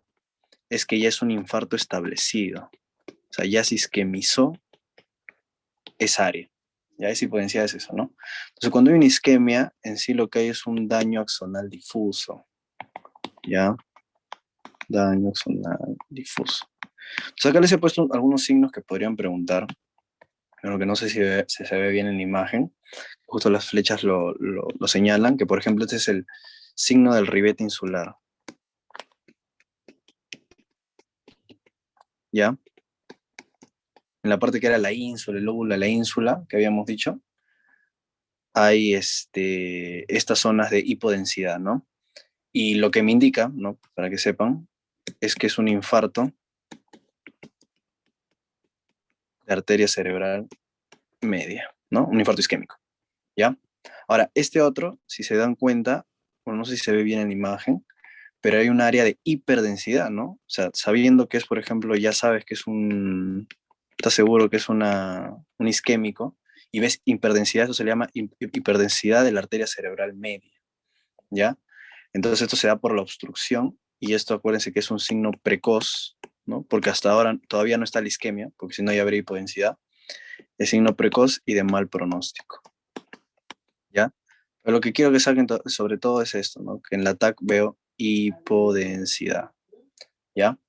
También, ¿qué más puedo ver? Bueno, en esta imagen no se puede ver, pero como se va a ver hipodenso, ¿no? Es como que todas las áreas, o sea, se va a borrar, ay, no se borra bien acá, se va a borrar todo esto, ¿no? Porque va a estar hipodenso. Entonces, también, ¿qué otra cosa le pueden poner? Que hay borramiento córtico subcortical, ¿no? Ya no se diferencia lo que es sustancia negra con blanca, ¿ya? En cambio, por acá tenemos a las hemorragias, que el hierro, ya les he dicho, capta, y eso hace hiperdensidad, ¿no? En el caso de acá, por ejemplo, ven el contorno, ¿no? Esto es una hemorragia subaracnoidea. Mientras que esto lo ven adentro. Esto es una hemorragia intracerebral profunda. A ver, por favor, ¿cuál es el factor de riesgo más importante para una hemorragia intracerebral profunda? A ver, ¿quién dice? ¿Cuál es el factor de riesgo más importante para la profunda? Que es la más frecuente. ¿Alguien? Ahí de lo que ha notado. Ya se olvidó. Nadie. Eso, la hipertensión arterial mal controlada. Listo. Entonces nos vamos al manejo. Lo más sencillo, ya todos se está entendiendo. El manejo, como les dije, importa el tiempo, ¿no? En medidas generales, si les preguntan, se hace un monitoreo cardíaco, dependiendo de la causa también. Manejo de la vía aérea, ventilación mecánica, acuérdense siempre, y eso ya lo han preguntado justo en el último ENAM. Si es Glasgow, menor o igual a 8, ¿no? Grave. Ahí se usa ventilación mecánica, ¿no? Y solo doy oxígeno, ¿ya? Solo doy oxígeno si está saturando menor de 94%, ¿no? No se da, si está saturando 95, 96, no se da, porque puede ser dañino, ¿ya? Entonces esto, y sobre todo este datito. Ventilación mecánica en Glasgow menor o igual a 8. Listo. Ya, se da soluciones salinas porque, por ejemplo, las soluciones glucosadas pueden aumentar el área isquémica, ¿ya? El manejo de la glicemia también es importante, ¿no? Antes se veía solo lo que era la hipoglicemia, ¿no? Que se trataba si era menor de 60. Pero ahora se ha visto que tanto la hipo como la hiperglicemia pueden complicar, ¿no? Entonces, lo que se busca es mantener digo, mantener los índices de glucosa de 140 a 180, ¿no? La temperatura igual, ¿no? Tiene que ser baja, menor de 38 grados, ahí lo tenemos que mantener. ¿Y con qué? Con paracetamol, ¿ya? Si les preguntan por qué no podría usar metamizol, porque el metamizol causa hipotensión. Y si causa hipotensión, voy a hacer más isquemia. ¿Ya? Entonces paracetamol nomás. Listo. Ahora, lo más importante, y por eso lo subrayaba, es la fibrinólisis, ¿no? O sea, que te van a preguntar, ¿puedo hacer fibrinólisis en este paciente o no puedo hacer fibrinólisis? O sea, solo controlo ya sea su presión arterial o lo que tiene, ¿no? Primero, la fibrinólisis, obviamente son candidatos los que son mayores de 18 años, menores de 80 años, ¿no? Si está por externos a esas edades, ¿no? Menores o ya muy viejos, no se hace, ¿ya? Otra indicación para fibrinólisis es que la escala NIHSS esté de 4.25. De 4.25, ¿ya?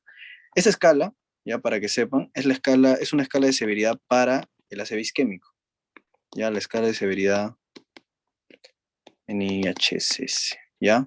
No se tienen que saber todos los parámetros, son 11 parámetros, pero solo acuérdense que de -8 es leve, de 8 a 16 es moderado, y mayor de 16 es grave, ¿ya?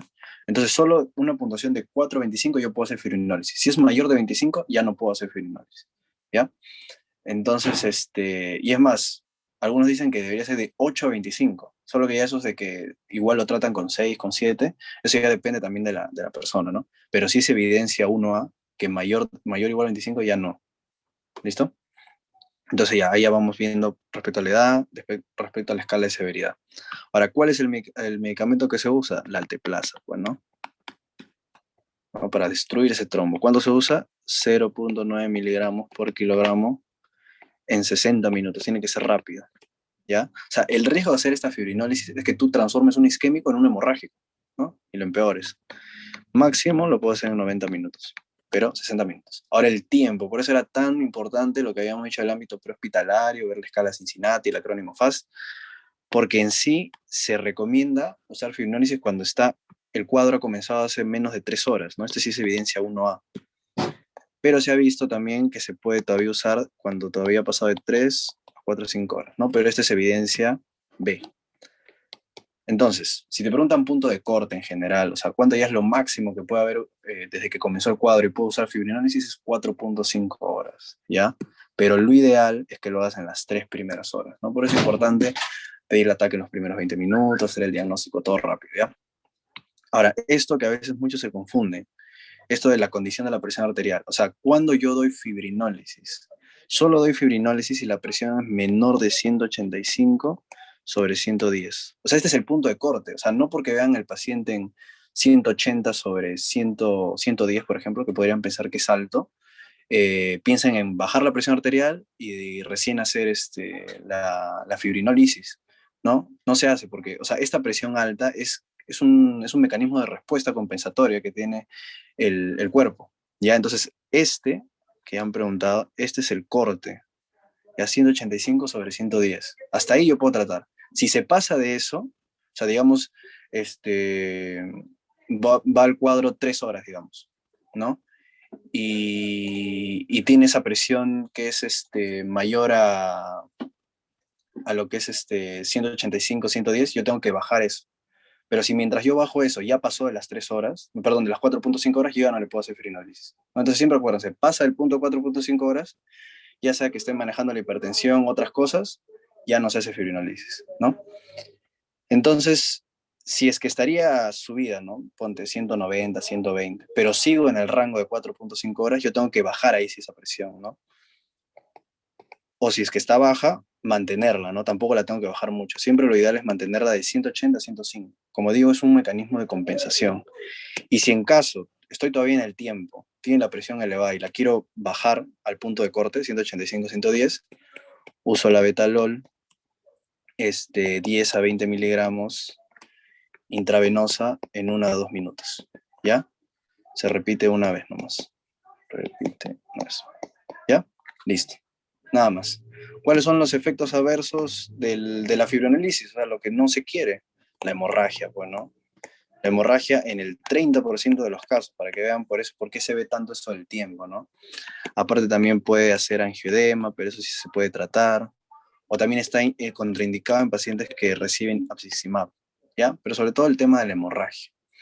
Entonces, en resumen, ¿en quién está contraindicado la terapia fibrinolítica? O sea, ¿a quiénes no le doy? Sí o sí. A los que tienen la escala NIX mayor de 25, ¿no? A esos no le doy terapia fibrinolítica. A los que ya ha pasado un tiempo, desde que inició el cuadro, más de 4.5 horas, tampoco doy, ¿no? A los que tienen presión arterial sistólica, perdón, presión arterial, ay, solo borren eso. Presión arterial mayor de 185, mayor de 110 la diastólica, ¿no? Primero trato, ¿no? O un paciente con una neoplasia intracraneal también. A esos no se les da terapia fibrinolítica, ¿ya? Entonces no confundan. Ahora, si me preguntan, ¿cuándo trato la hipertensión arterial en caso de que, por ejemplo, no hay trombolisis? No hago trombolisis. O sea, ¿a qué me refiero? Digamos que el paciente ya está con 5 horas. O sea, ya no puedo hacer fibrinolisis, ¿no? Entonces, pero tiene la presión, digamos, de 190 sobre 130. ¿Lo trataría? No, no lo trato. Así la presión esté alta, ¿ya? Porque es el sistema compensatorio, ¿no? Solo lo trataba en caso yo todavía estaba optando por la fibrinólisis y lo quería bajar al punto de corte, ¿no? Pero si ya pasé el tiempo o es un paciente con NIHS mayor de 25, ahí sí hay un parámetro que o sea, ¿en qué caso ya sí yo la trataría esa hipertensión? Cuando es mayor de 220 sobre 120. Solo en ese caso, ahí sí la trato. Si no, no. O si la presión arterial diastólica es mayor de 140, que no se controla, ¿no? O sea, que ya estoy dándole tratamiento y no se está controlando, ¿ya?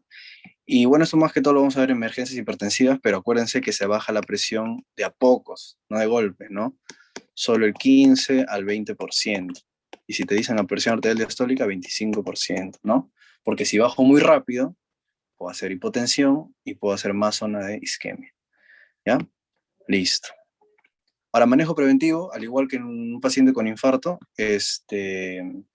todo paciente que ya ha tenido un cuadro de infarto, ¿no? Ya sea cardíaco, cerebrovascular que estamos hablando, ya debe tener su terapia de antiagregación, anticoagulante y estatinas, ¿no? Bueno, tú puedes elegir, ¿no?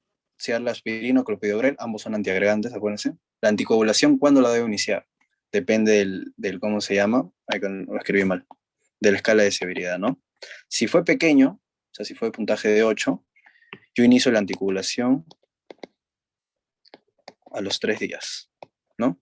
Si fue mediano, inicio a los 6 días.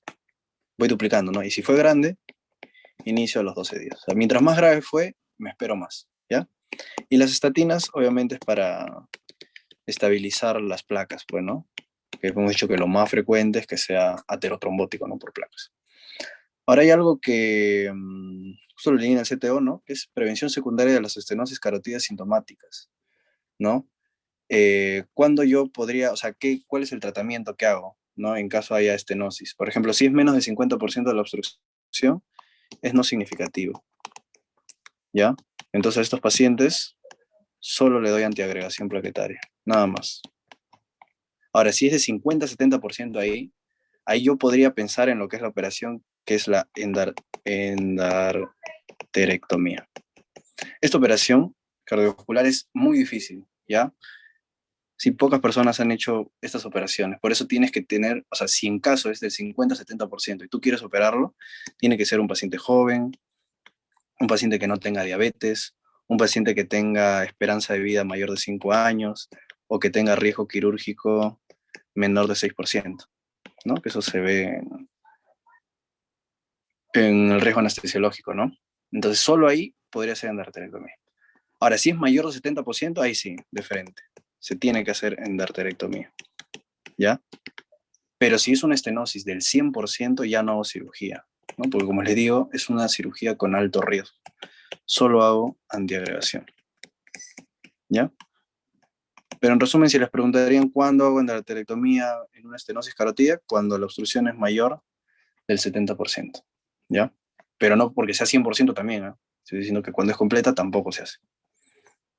Listo. Acuérdense siempre esto, punto de corte 185-10, tiempo de corte 4.5 horas, pero lo ideal 3 horas. y se hace con la escala de severidad, cuando hago fibrinólisis, 4 a 25 horas. Eso es lo más importante del manejo de la fibrinólisis, o sea, cuándo hacer y cuándo no. Si paso ese tiempo, si se pasa esa escala de severidad, ese puntaje, no, porque la complicación más frecuente, o que no quiero ver, es la hemorragia. ¿Ya? Listo. Ahora vamos a hablar de hemorragia subaracnoidea. Ya, en lo que es hemorragia subaracnoidea, bueno, ya comentamos un poco, ¿no? Que la causa más frecuente era traumatismo, ¿no? Pero si me preguntaban cuál era la causa más frecuente espontánea o primaria, les había dicho que lo primerito era la ruptura de un aneurisma, ¿no? Eso es lo más frecuente. O una malformación vascular, ¿no? Ya les había hablado de las malformaciones vasculares, la más frecuente el angioma venoso, la más sintomática la malformación arteriovenosa, entonces están acá, ¿no? ¿Cuáles son? Malformación arteriovenosa, un hemangioma cavernoso, telangiectasias y un angioma venoso, ¿no? El angioma venoso era el más frecuente, pero ¿por qué está acá? ¿Por qué lo pongo acá? Porque es el asintomático. ¿Y por qué está en este orden? Porque estos dos son los que tienen más riesgo de sangrado. No solo eso, son los más sangrantes también. ¿Ya? Listo. Ahora, en caso de ser aneurisma, acá les he puesto la imagen, han preguntado, ¿cuál es la más frecuente? La arteria comunicante anterior. Ya ahí ponen cerebral anterior, comunicante anterior, pero la más frecuente, que ya lo han preguntado, es la comunicante anterior. ¿Ya? Algunas otras bibliografías, por si acaso, te ponen la carótida interna, ¿no? Porque mide 30%. Ya va por ahí, pero lo más frecuente es la comunicante anterior. Listo. Entonces la clínica ya habíamos hablado. Ahora voy a dividir la clínica en dos en sí, ¿no? La clínica de la hemorragia subaracnoidea puede ser antes de la ruptura del aneurisma y ya cuando se da el aneurisma, que fue la que les expliqué cuando el paciente venía, ¿no? Antes de la ruptura se le llama la cefalea centinela, ¿no? Porque como ustedes saben, centinela es como algo que me está avisando, ¿no? Que eso se da meses antes, cuando ese aneurisma está comenzando, por así decirlo, a hincharse, ¿no? Y puede haber parálisis, ¿no? Ante ese aneurisma, ¿no? Parálisis del tercer par, ya hemos visto que puede haber en parálisis del tercer par, parálisis del sexto par, o un defecto del campo visual, ¿no? Pero lo más importante es cuando se rompe, ¿no? Que habíamos hecho la cefalea súbita, intensa, la más fuerte que vas a tener en tu vida, que se da tras el esfuerzo, ¿no? Te pueden poner tras una maniobra de Valsalva, ¿no? Cualquiera. Y lo importante, los signos meningios. Te van a poner ahí. Paciente con dolor intenso y rigidez de nuca, ¿ya? ¿Por qué? Por el hierro de la sangre. Pueden tener trastorno de conciencia, pero en la mitad de los casos, y focalización y convulsión menos frecuente, pero puede haber, pero es menos frecuente. Entonces, ¿qué es lo primero que yo hago? Ya habíamos dicho, ante cualquiera, mi TAC sin contraste. Pero en el caso de que es hemorrágico, obviamente, es la mejor. Por eso tiene una sensibilidad del 95% cuando está en las primeras 3 horas. ¿Ya? Ahora, ¿qué pasa en el algoritmo diagnóstico si yo, literal, es una rigidez de nuca, dolor súbito, pero hago el ataque y no sale nada, sale negativo? Si sale negativo, tengo que hacer una punción lumbar, porque estamos hablando que este es en el espacio subaracnoideo. Entonces, punción lumbar, si la TAC sale negativa, no voy a ver sangre, ¿ya? Y si me preguntan para hacer el diagnóstico del aneurisma, ¿no? Ya para ver el vaso, esto ya es una angiografía, pues, ¿no? Una angiografía cerebral, ¿no? Entonces, si me preguntaran cuáles son estudios para hemorragia subaracnoidea, en sí es la TAC y punción lumbar, ambas se pueden hacer, ¿no? Pero lo inicial siempre es la TAC sin contraste. Solo en caso de que me salga negativo, porque no es necesario hacer la punción lumbar, bueno, porque le va a doler, ahí sí le hago la punción lumbar, solo en caso salga negativo, ¿ya? Complicaciones, pueden haber complicaciones médicas, ¿no? Como es la hiponatremia, por el CIJAT, que ya lo hemos hablado en endocrino, que es la complicación más frecuente médica. Puede tener el paciente acidosis metabólica, puede tener hiperglicemia, etc. No es muy importante. La hidrocefalia, porque hay acumulación de líquido. Y aquí vienen los más importantes. El resangrado, que es la primera causa de mortalidad, que nuevamente sangre, o el vasoespasmo, que es la primera causa de mortalidad, ¿no? Que no es lo mismo, ¿no? Porque ese vasoespasmo que se hace, o sea, ustedes saben que cuando algo sangra, los vasos se quieren contraer, ¿no? Para que deje sangrar. Pero ese vasoespasmo puede hacer que de eso hemorrágico hagas un isquémico también, ¿no? Entonces, si te preguntan cómo prevengo eso, se previene con el nimodipino, ¿no? Entonces habíamos dicho que de todas las enfermedades cerebrovasculares, la más mortal, o sea, cuando habíamos dicho en general, la mortalidad de enfermedades cerebrovasculares era 10%, ¿no? Pero habíamos dicho que la más mortal de todas, ya sea isquémica, hemorrágica, era la subaracnoidea, ¿no? Entonces esta tiene una mortalidad del 50%, ¿ya? De los cuales 40% es por lo que estamos hablando del resangrado, y 10% porque es ahí mismo, ¿no? Que te mueres, que es el espontáneo, ¿ya? Pero para que vean la importancia de evaluar esto, el resangrado, ¿ya? El tratamiento básicamente va a ser médico, ¿ya? Va a ser bajar la presión arterial, no siempre mantener en menos de 160 para detener el foco de sangrado, y después vamos a ver si es endovascular o quirúrgico, ¿no? En sí hay un algoritmo que sí lo he puesto en el libro, pero, o sea, quirúrgico es simplemente porque prácticamente el algoritmo dice cuando se puede, o cuando es un inicio muy agudo, ahí es quirúrgico. Pero si no, lo que se opta es endovascular, ¿no? Embolizar, una embolización de la arteria. Y ya, ¿listo? Ahora acá les he puesto dos escalas que sí son importantes, la escala de Honey-Hess y la escala de Fisher, ¿no? La escala de Honey-Hess lo divide en 5, ¿no? El 1 es que sea un paciente asintomático, ¿ya? Asintomático, que simplemente tenga cefalea, ¿no? El dolor, o una rigidez, que es lo que estamos hablando, rigidez nuca, pero leve, ¿no? El 2 es que ya tenga una cefalea moderada o intensa, ¿no? Que haya la rigidez de nuca, obviamente también moderada e intensa, pero hasta ahora no focaliza, o sea, no llega a, a comprometer el parénquima, ya no focaliza. A lo mucho puede haber afectación de pares craneales, ¿ya? Solo eso. Pero hasta ahí, en el 1 o 2 todavía no focaliza.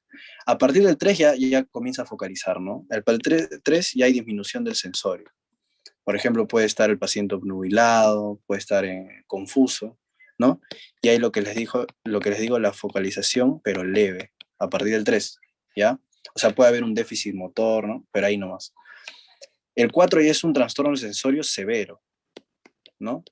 Si el normal era como que estaba en obnubilado, confuso, este paciente va a estar en estupor. Todavía no llega al coma, porque el 5 es el coma, ¿ya? Pero y la focalización va a ser más, pues, ¿no? Ya va a haber, por ejemplo, una hemiparesia, la mitad del cuerpo se puede parar, ya no es simplemente una parte, ¿no? O trastornos neurovegetativos, ¿ya? Mientras que el 5 obviamente les digo que es el coma, pues, ¿no? Coma, y hay rigidez de descerebración ya en este paciente. ¿Por qué es importante esta escala? Para saber si opero o no opero, ¿ya? Cuando es 4 o 5, ya no opero, ojo, 4 o 5 no opero. Y la escala de Fisher es lo mismo, también para saber si opero o no opero, pero la escala tomográfica, ¿no? Acá tenemos el 1, acá tenemos el 2, acá tenemos el 3, y acá tenemos el 4, ¿no? El 1, como ven, no ves nada de hiperdensidad, ¿no? No hay sangrado. El tipo 2, ya hay un sangrado difuso, ¿no? Acá, mira, ven. Aquí, aquí, aquí, ¿no? Hay un sangrado difuso en las cisternas, pero menor de 1 milímetro, ¿ya? En el 3, miren, ya está bien delimitado, ¿no? Ya son coágulos de la cisterna, coágulos mayores de 1 milímetro. Y en el 4 ya, miren, pues, ¿no? En el 4 ya son hematomas, una hemorragia intracerebral, ¿no? Ya hay sangrado difuso, ¿no? Ya es peor. Entonces, ¿cuáles no se operan? Obviamente el 3 y el 4. Cuando hay un coágulo, cuando hay hematomas, esto ya no se opera. Entonces, ¿cuáles se operan? Honey-Hess 1, 2 y 3 y Fisher 1 y 2 nomás. ¿Listo? ¿Y la clasificación? Sencilla. Ya, chicos, vamos con el último break Esto es parte de lo que es enfermedad cerebrovascular. En sí no está tanto en la clasificación, pero en sí también está dentro, ¿no?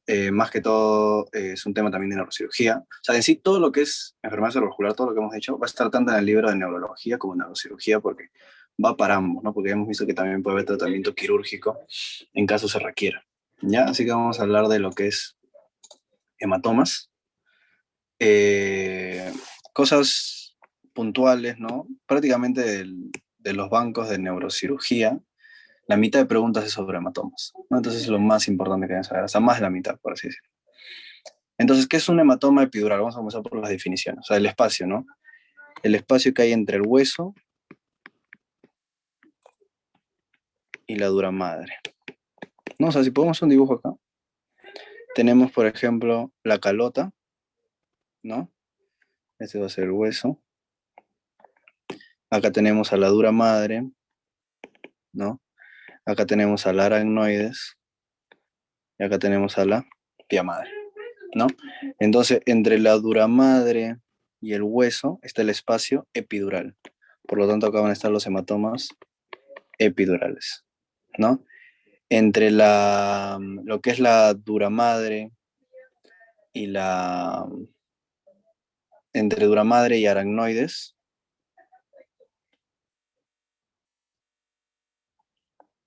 va a estar lo que es el espacio subaracnoideo, ¿no? Entonces acá también puede estar, perdón, en lo que es el espacio subdural, ¿no? Entonces acá va a estar lo que son las hemorragias, los hematomas subdurales, que los vamos a clasificar en agudo y crónico, ¿ya? Ahora, dependiendo del tiempo, también esto es importante, ¿no? Porque el hematoma epidural es de un inicio agudo, o sea, se da en menos de 3 días, ¿ya? Y el hematoma agudo, bueno, es lo mismo, ¿no? También menos de 3 días. Y el crónico, o sea, ¿por qué se le dice subagudo crónico? Porque el subagudo va a ser de 3 días a 3 semanas, mientras que el crónico va a ser mayor a 3 semanas. ¿Ya? Listo. La etiología es por traumas, ¿no? Como estamos hablando, ¿no? La etiología entonces te va a ser un trauma evidente, o sea, va a ser un paciente que va a venir porque ha tenido un trauma craneoencefálico, ¿no? Se ha chocado, ¿no? Ha tenido un accidente. Igual el subdural agudo también va a venir por un episodio de trauma evidente. En cambio, el subdural subagudo crónico no es un trauma evidente. Ya vamos a poner un trauma no evidente. O sea, va a venir con la clínica y todo, y recién cuando tú le hagas la TAC, ¿no? La tomografía y veas, vas a ver el hematoma subdural. Pero no va a ser esto. ¿Y esto por qué se da? Porque esto sobre todo es más frecuente en ancianos. Ya este subdural subagudo crónico es más frecuente en ancianos y alcohólicos. ¿Por qué? Porque conforme pasa la edad, ¿no? Tenemos acá el cráneo. Conforme pasa la edad, el cerebro se va achicando, ¿no? En los ancianos y en los alcohólicos, ¿no? Por eso dicen que no debes tomar mucho porque se te atrofia el cerebro. Y es verdad, ¿no? Porque se va achicando. Entonces, acá nosotros tenemos, ahorita vamos a hablar que el hematoma subdural se basa básicamente en lo que es afectación de las venas, ¿no? Entonces nosotros tenemos venas acá, ¿no? Que son las venas perforantes, ¿no? Entonces, ¿qué pasa si se atrofia más el cerebro? ¿No? Se vuelve más chiquito en los ancianos y en los alcohólicos. Estas venas se vuelven más rectas y al mismo tiempo se ponen más tensas. Entonces, al mínimo golpe, o sea, no tiene que ser un trauma, simplemente puede ser cualquier cosa, un golpe mínimo, ¿no? Estos vasos se rompen, ¿no? Entonces, por eso no es un trauma evidente, no es que se haya caído del segundo piso, que se haya caído de las escaleras, no, nada que ver. Hasta un cabezazo con su nieto puede hacer hematoma subdural, ¿ya? Entonces, eso es importante, la explicación también. Entonces, en ancianos alcohólicos, pensar en un subagudo o crónico, subdural subagudo crónico. En los demás, sí tiene que aparecer un paciente con trauma craneoencefálico, en un accidente de tránsito, un accidente. La localización más frecuente del hematoma epidural es el temporal, ¿ya? Temporal, la porción escamosa específicamente. Es lo más frecuente, ¿no? Puede ser más. Y todo lo que es subdural, vamos a ver justo el típico de la imagen que vamos a ver en semiluna, es porque la ubicación es frontotemporal, en ambos, ¿ya? Frontotemporal. Entonces hemos dicho que el hematoma epidural se debe por arteria, pero no siempre, ¿eh? Arterial en el 90% de los casos, puede ser vena, pero lo más frecuente es que sea arterial, y la más frecuente que han preguntado es esa arteria meningia media. No confundirse, que a veces preguntan, lo que hemos hablado todo el rato de infarto, es arteria cerebral media, pero si te preguntan de un hematoma epidural, arteria meningia media, ya esta es la más frecuente. Y en el caso de los subdurales, como les había dicho, es por rotura venosa, ¿no? De venas corticales. Hasta ahí, sencillo. Ahora, la clínica, acá es una clínica clásica del epidural que han preguntado en el último ENAM, que es que tiene una pérdida de conocimiento. O sea, viene el paciente, o bueno, tú, ¿no? Te chocas, y en ese momento de que te chocas, tienes una conmoción, ¿no? Una contusión, mejor dicho, ¿no? Entonces hay una pérdida de conciencia, ¿ya? O pérdida de conocimiento en ese momento. Pero luego tienes una recuperación de conciencia. O sea, de la nada es como que te chocas y dices, ah, ya me siento bien, ¿no? O sea, ya estoy normal. Y a esto se le llama intervalo de Petit o intervalo lúcido de Petit, ¿no? Porque es el intervalo donde la persona parece que está bien, ¿no? Este intervalo generalmente dura de 8 a 12 horas, ¿no? Y se da prácticamente en el 50% de los casos. Lo que pasa, lo característico, como les digo, es que después de ese intervalo de la nada se da la focalización, ¿no? Al nivel donde se dio, se da la focalización. Entonces hay focalización y disminuye la conciencia abruptamente. O sea, su paciente que se chocó la cabeza, luego de la nada dijo, estoy bien, no pasa nada, y pasaron las horas, y de la nada en la noche, digamos que el accidente fue en la mañana, focaliza, tiene déficit motor, disminuye la conciencia, ¿no? Y hay síntomas de hipertensión endocrina, ¿no? Náuseas, vómitos, ¿no? Entonces, eso es característico. Ya nunca olviden este intervalo de Petit o intervalo lúcido que se da en el hematoma epidural, ¿no? Entonces, por eso esto es de una evolución progresiva y rápida, ¿no? Ambos, los que estamos hablando agudos, son progresivas y rápidas, ¿no? Ahora, el hematoma subdural agudo, por lo contrario, ¿no? Los síntomas son inmediatos ante un traumatismo evidente, pero la evolución va siendo lenta, ¿no? Por eso los subdurales son los de peor pronóstico, ¿ah? O sea, el que te hace más clínica en sí, o clínica así característica, es el epidural. El epidural es lo que les digo, focalización, conciencia, luego de su intervalo de Petit. Pero el subdural es como que va de a pocos, ¿no? Y esto generalmente los subdurales son más frecuentes en ancianos, ¿no? Y va de a pocos, pero es más grave, ¿no? O sea, ya cuando lo detectas es muy tarde. Y también puede dar síntomas de focalización, ¿ya? Pero lo que importa es esto, que tiene una evolución lenta, ¿ya? Y obviamente el subdural subagudo y crónico, que estamos hablando que es crónico más de 3 semanas y eso, esto obviamente tiene una progresión gradual, bueno, va de a pocos, ¿ya? Puede tener intervalo de síntomas, semanas o meses, ¿ya? Lo más importante que deben saber es la imagen en el estado. Un momentito.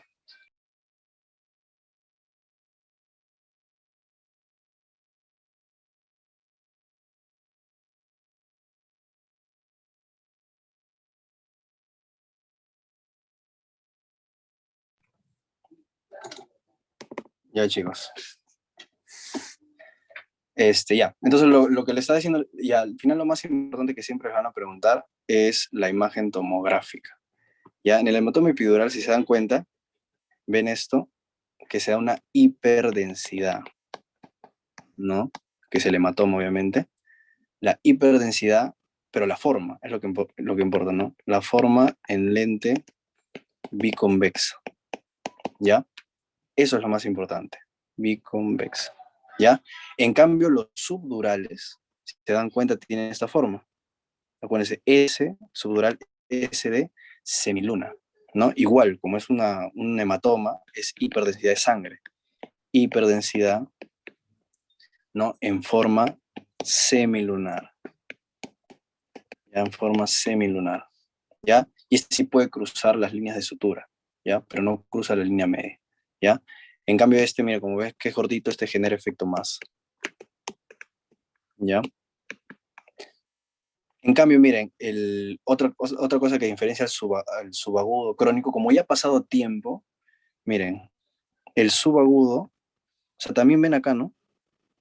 La semiluna, pero el subagudo ya no va a ser hiperdenso, pues, ¿no? El subagudo, por ejemplo, va a ser isodenso. Y ya ni qué hablar del crónico, pues el crónico ya va a ser hipodenso. ¿Ya? Entonces, eso es importante. Ahora, ¿qué pasaría, por ejemplo, si yo veo esto, ¿no? La semiluna y veo así. O sea, una área de hiperdensidad y una área de hipodensidad. Esto me está diciendo resangrado. ¿Ya? Entonces, para que vean. Ahora, la mortalidad, es importante la mortalidad. Acuérdense, subdural S de severo. Entonces, este tiene una mortalidad del 50%. Mientras que el epidural tiene solo una mortalidad del 15 al 30%. En ambos casos, como estamos hablando, es un tema más pronto quirúrgico, en ambos es craneotomía. La craneotomía descomprensiva, ¿no? Tienes que liberar el cráneo de este hematoma, ¿no? Craneotomía y evacuar el hematoma. Acá igual, en ambos, ¿no? Lo mismo. Craneotomía y evacuar el hematoma. Y en el caso del que es el subagudo crónico, como es ya tiempo crónico, ya hemos visto ya ni siquiera es sangrado, en sí ya son áreas hipodensas, en sí se observa si es pequeño, ojo. Si es pequeño, se observa. Si es pequeño, no tiene clínica, no progresa, ¿no? Pero si hay trepanación, perdón, si hay clínica, ya se hace trepanación quirúrgica. ¿Ya? Listo. Entonces, lo más importante que deben saber aquí es que el hematoma epidural, la clínica característica es que tiene su intervalo después del trauma, ahí te sientes un poco confuso, luego te calmas y luego de la nada, pum, cae tu conciencia y focalización. Y en la imagen se ve un lente biconvexo hiperdenso, ¿no? Y en el subdural agudo es evolución más lenta, nunca te das cuenta, este es de peor pronóstico, y S de semiluna, la imagen en semiluna, y tiene una mortalidad mayor, S de severo, ¿ya? Y el subdural, subagudo y crónico son ya lo que les expliqué esto de acá, los vasos se ponen más tensos, entonces este no es un trauma evidente. Al mínimo golpe se puede romper esa vena. Y no confundan que en estos no se va a ver hiperdensidad. Por más que digan, es sangre, se va a ver hiperdensidad, no. Como ya ha pasado tiempo, si es subagudo se va a ver isodenso y si es crónico ya se va a ver hipodenso. En todos los casos de los que son agudos, la craneotomía, y en el caso que es el subagudo crónico, ver, ¿no? Si es pequeño, no tiene clínica, se observa. Y si no, la cirugía que es la trepanación. Listo, chicos. Espero que les haya servido mucho. Y ya mañana seguimos con lo que es, mis compañeros van a dictar lo que es placa motora y enfermedades de la mielina, neuropatías periféricas. Cuídense.